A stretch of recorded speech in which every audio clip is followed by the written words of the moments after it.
Los antiarrítmicos pueden interferir con el sustrato arrítmico en pacientes que presentan taquicardias ventriculares en varios aspectos. Primero de ellos es que son capaces de reducir la frecuencia cardíaca de las taquicardias ventriculares durante las recurrencias. Esto puede tener varias implicaciones. Por un lado puede ser una buena noticia en la medida que la taquicardia la puede hacer mejor, más tolerable, puede aumentar la eficacia de las terapias antitaquicardia que administre el desfibrilador en el caso de que el paciente posea un desfibrilador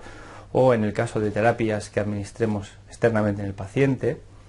Pero por otro lado tiene un lado oscuro, y es que taquicardias ventriculares las pueden lentecer tanto que, por ejemplo, se escape a la capacidad de detección del desfibrilador. Esto por un punto.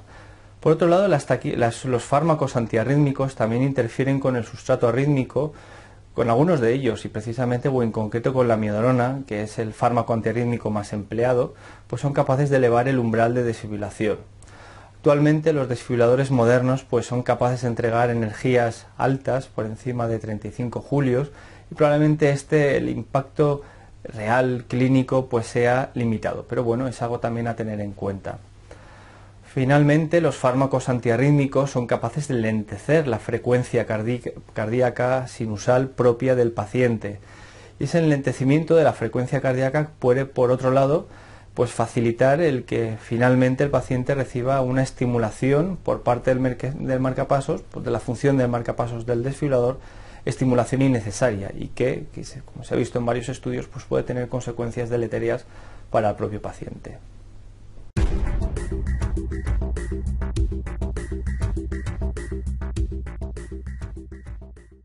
Yo considero que las funciones del desfibrilador hay que ajustarlas cuando iniciamos un nuevo tratamiento antiarrítmico en dos sentidos.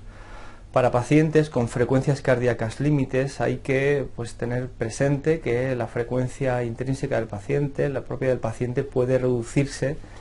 tanto como que finalmente el DAI pueda entrar a funcionar como si fuera un marcapasos. Por lo tanto, habrá que estar bastante vigilante, habrá que reducir la parte de bradicardia, habrá que reducir la frecuencia cardíaca de estimulación mínima. Y en segundo lugar, en pacientes con arritmias ventriculares, es decir, en pacientes donde el desfibrilador se ha implantado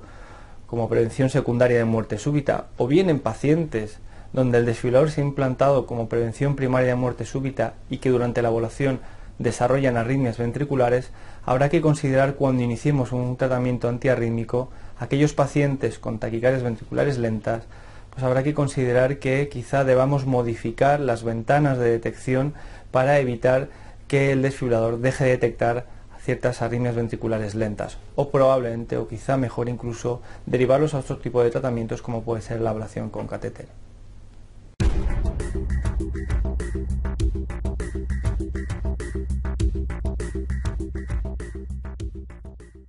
Bueno, considero que es una buena pregunta y que tiene una difícil respuesta. En estos momentos, si atendemos encuestas, diversas encuestas que se han realizado en nuestro entorno, en el ámbito de la Sociedad Europea de Cardiología, se ve que en la mayoría de laboratorios de electrofisiología europeos, la ablación de la taquicardia ventricular se hace cuando el paciente presenta múltiples episodios de arritmias ventriculares. Y los datos que tenemos, o pequeños estudios publicados hasta la fecha, nos muestran cómo los resultados de la ablación en pacientes con múltiples terapias por el desfibrilador quizá no sea todo lo deseable o no todo lo bueno que esperaríamos. También otros estudios sugieren el hecho de que quizá cuanto antes iniciemos un tratamiento mediante ablación con catéter en paciente que presenta arritmias ventriculares, quizá los resultados de la ablación sean mejores y la evolución del paciente posterior pues también sea mejor. Por lo tanto, volviendo a la pregunta, ¿cuándo indicar una ablación con catéter en un paciente con taquicardias ventriculares? Pues quizá lo haríamos en pacientes con taquicardias ventriculares